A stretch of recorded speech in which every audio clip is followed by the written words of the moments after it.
نبی کریم صلی اللہ علیہ وسلم جب دنیا سے رخصت ہوئے نا، صحابہ کہتے ہیں ہمارے لیے اس سے زیادہ غم کی سچویشن کبھی تاریخ میں نہیں آئی تھی۔ عمر بن الخطاب اتنے جوش میں آ گئے، انہوں نے کہا اگر کسی نے کہا نا کہ نبی کی وفات ہوئی ہے میں گردن اڑا دوں گا۔ ابو بکر صدیق آئے، انہوں نے کہا عمر بیٹھ جاؤ، عمر بیٹھ جاؤ، اور کہا کہ تم میں سے جو شخص اگر تو کوئی نبی کی عبادت کرتا تھا جان لو کہ نبی فوت ہو چکے ہیں، اور جو کوئی تم میں سے اللہ کی عبادت کرتا ہے جان لو کہ اللہ الحی ہے، لا یموت، اللہ کو موت نہیں آتی۔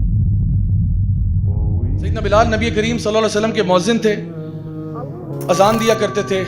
ان کا واقعہ آپ کو پتا ہوگا کہ ان کے اوپر بہت ظلم ہوتا تھا۔ ان کا جو مالک تھا، ان کا جو اونر تھا، وہ ان کو ریت پہ گھسیٹتا تھا، چھاتی پر پتھر رکھتا تھا، اور وہ پھر بھی کہتے تھے احد احد۔ اور جب بعد میں صحابہ نے ان سے پوچھا کہ آپ احد احد کیوں کہتے تھے، تو انہوں نے کہا مجھے اس کے علاوہ آتا ہی کچھ نہیں تھا اسلام کے بارے میں، مجھے دین یہی پتا تھا کہ اللہ ایک ہے، بس اس کے علاوہ مجھے دین کا پتہ ہی کچھ نہیں تھا، تو جو پتہ تھا بس وہی بولتا تھا۔ تو ان کو بہت مارا گیا، بہت پیٹا گیا۔ تو جو ان کا مالک تھا وہاں پہ ابو بکر صدیق آ گئے، انہوں نے کہا کہ میں جو ہے نا بلال کو آزاد کروں گا۔ انہوں نے کہا بتاؤ کتنے لوگ اس کے لیے؟ تو اس نے کہا کہ جی اس کے لیے، یہ اس کے لیے، کیونکہ اس ٹائم پہ نا سیدنا بلال کی حالت اتنی خراب ہو چکی تھی کہ وہ تقریباً مرنے کے قریب تھے۔ اتنا ان کو مارا پیٹا گیا، لہو لہان کر دیا، ریت پہ گھسیٹے گئے، پتھر مارے گئے، مطلب بہت بہت بری حالت میں تھے، بالکل مرنے کے قریب تھے۔ تو سیدنا ابو بکر ہے، انہوں نے کہا کتنے جو ہے نا مانگتے ہو اس کے لیے؟ اس نے کہا 10 دینار، 10 دینار سمجھے 10 گولڈ کوائنز۔ تو سیدنا ابو بکر نے فوراً جیب سے نکالے اور منہ پہ مارے اس کو، یہ لو۔ تو ان کو آزاد کیا، تو وہ اپنے ہاتھوں میں نا وہ 10 دینار ایسے اوپر نیچے کر رہا ہے اور کہتا ہے کہ مجھ سے اگر ایک بھی مانگتے میں تمہیں دے دیتا، میں اس کو ایک میں بھی بیچ دیتا، کہ تم نے 10 دے دیے، تم نے یہ تو مرنے کے قریب تھا، میں تو اس کو 1 دینار میں بھی بیچ دیتا، تم نے 10 پہ مطلب تمہیں میں نے بیوقوف بنایا۔ سیدنا ابو بکر کہتے ہیں کہ بیوقوف تم ہو، کیونکہ تم اگر مجھ سے 100 مانگتے میں 100 میں بھی لے لیتا۔ اور سیدنا ابو بکر کہتے تھے کہ بلال میرا سید ہے، بلال میرا آقا ہے۔ اور عمر بن الخطاب کہتے تھے کہ ابو بکر سیدی، ابو بکر میرے سید ہیں اور بلال ان کے بھی سید ہیں۔ یعنی یہ وہ چیز تھی کہ غلام کو کہاں پہنچا دیا اسلام نے۔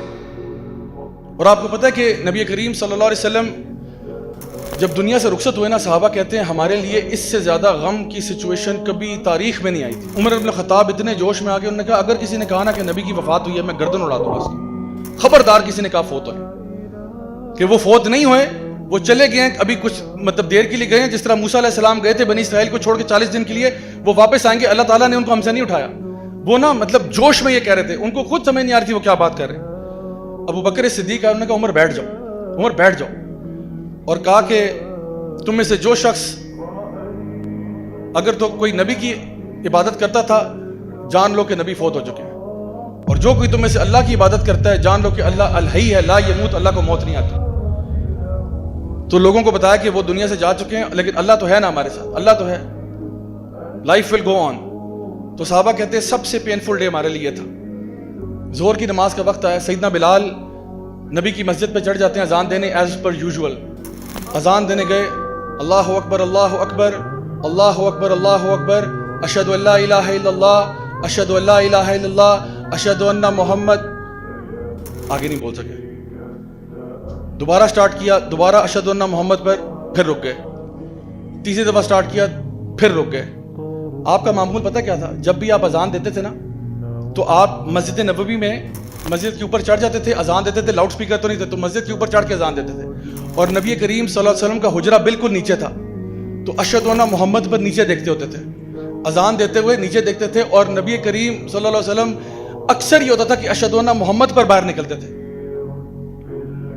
تو آج آپ اذان دے رہے ہیں لیکن اشہد ان محمد پر کوئی باہر نہیں نکل رہا، تو آپ سے اذان نہیں دی گئی، حتیٰ کہ ابو بکر صدیق آئے، انہوں نے کہا بلال بیٹھ جاؤ، اور باقی اذان انہوں نے دی۔ سیدنا بلال نے کچھ دن گزرنے کے بعد، انہوں نے اس کے بعد اذان دینا چھوڑ دی، انہوں نے کہا میں اذان نہیں دے سکتا۔ کئی دن گزر گئے، سیدنا بلال نے اذان نہیں دی۔ پھر ایک دن ابو بکر صدیق کے پاس آئے، اس ٹائم تک سیدنا ابو بکر جو تھے وہ خلیفہ نومینیٹ ہو چکے تھے، تو کہا کہ اے امیر المومنین آپ سے ایک گزارش ہے۔ کہ جی بلال فرمائیے کیا گزارش ہے؟ کہا گزارش یہ ہے کہ آپ مجھے مدینہ چھوڑنے کی اجازت دے دیں۔ تو کہا بلال یہ کیسے ہو سکتا ہے؟ انہوں نے کہا میں یہاں رہ نہیں سکتا۔ کیا ہو گیا بلال؟ امیر المومنین اٹس ٹو پینفل، یہ بہت پینفل ہے، میں مدینہ میں نہیں رہ سکتا، جب تک نبی تھے میں یہاں ٹھیک تھا، لیکن اب مجھے جانے دیں، اللہ کی راہ میں نکلنے دیں، چاہے میں دین کا علم سیکھوں, دین کے کام کروں, جہاد فی سبیل اللہ کروں, مجھے چھٹی دے دیں. تو سیدنا ابو بکر نے کہا سوال ہی پیدا نہیں ہوتا بلال, تمہیں کیسے جانے دیں ہم. تو انہوں نے کہا ایک میری سوال کا جواب دے دیں, آپ نے مجھے آزاد کیا تھا, میں ہمیشہ آپ کا احسان مند ہوں, لیکن سچ سچ بتائیے اگر آپ نے مجھے آزاد اپنی ذات کے لیے کیا تھا تو میں یہاں رک جاتا, لیکن اگر آپ نے مجھے اللہ کے لیے آزاد کیا تھا تو خدا کی قسم مجھے جانے دیں. سیدنا ابو بکر نے کہا ٹھیک ہے بلال, اگر ایسی بات ہے تو جاؤ. سیدنا بلال نکل گئے اور سال گزر کے غائب ہیں, سین سے غائب ہیں. عمر یعنی ابو بکر صدیق فوت ہو جاتے ہیں, عمر ابن خطاب کی خلافت آتی ہے, جروسلم فتح ہوتا ہے.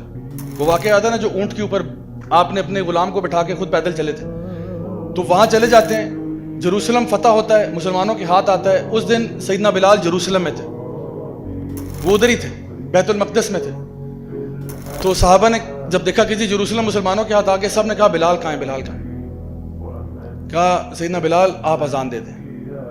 پہلی دفعہ بیت المقدس میں اذان ہو رہی ہے. کہا سیدنا بلال آپ اذان دیں, آپ نبی کے مؤذن ہیں. سیدنا بلال نے انکار کیا, میں نہیں اذان دے سکتا. صحابہ نے بہت پش کیا, پلیز اذان دے دیں, پلیز اذان دے دیں. پھر بڑا دل پر پتھر رکھ کے وہ اوپر کھڑے ہوئے اور اذان دی. اور مورخین لکھتے ہیں کہ جتنے صحابہ وہاں موجود تھے نا, سب کی داڑیاں آنسوؤں سے تر ہو چکی تھی, کیونکہ جب وہ اذان سنی نا اتنے عرصے کے بعد ان کو لگا جیسے نبی واپس آ گئے, نبی کا دور واپس آ گیا. کیونکہ یہ اذان آخری دفعہ نبی جب زندہ تھے تب سنی تھی, جب وہ دنیا میں موجود تھے تب سنی تھی.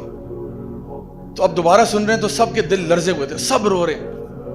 اور یہ اعزاز صرف سیدنا بلال کو جو ہے نا حاصل ہے کہ انہوں نے کعبہ میں بھی, مسجد نبوی میں بھی اور بیت المقدس میں بھی پہلی دفعہ اذان دی, تینوں جگہ. اور یہ تین مقدس ترین جگہ ہیں جہاں پہ تینوں پہ آپ نے اذان دی ہوئی.